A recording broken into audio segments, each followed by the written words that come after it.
know that feeling when you realize you double booked yourself and now you have to cancel a meeting with a really important client or, a colleague? Oh, absolutely.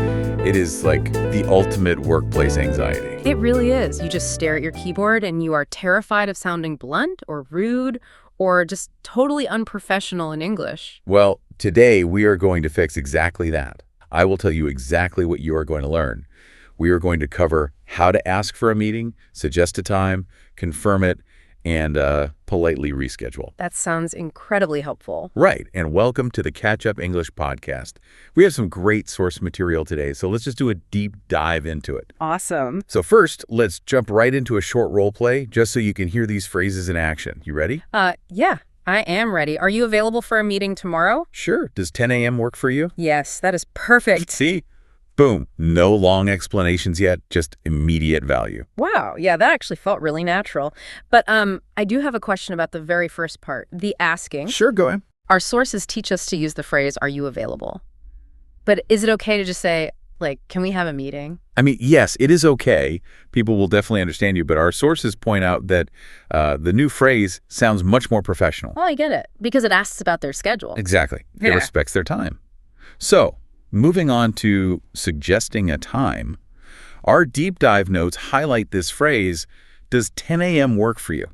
Does 10 a.m. work for you? Perfect.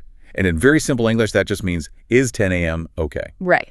You are asking for their opinion, not just telling them when to meet. Which is much more polite. Exactly. So once they agree, you move to confirming. The source material says you should use, I'll send you a calendar invite. I'll send you a calendar invite. And that just means sending an online meeting invitation, right? Like through email. Yes, precisely. It seals the deal. But then, of course, we get to the really stressful part. Rescheduling. Yes, rescheduling. Our sources flag a very common mistake that English learners fall into here. I always feel so nervous about this situation. I never know what to type. A lot of people panic. And they just abruptly say, I can't come. Wait, is that really bad? Well, yeah, it is a bit like taking a sledgehammer to the schedule. It is very blunt. Instead, the sources say you should use this. I'm sorry, but I need to reschedule our meeting.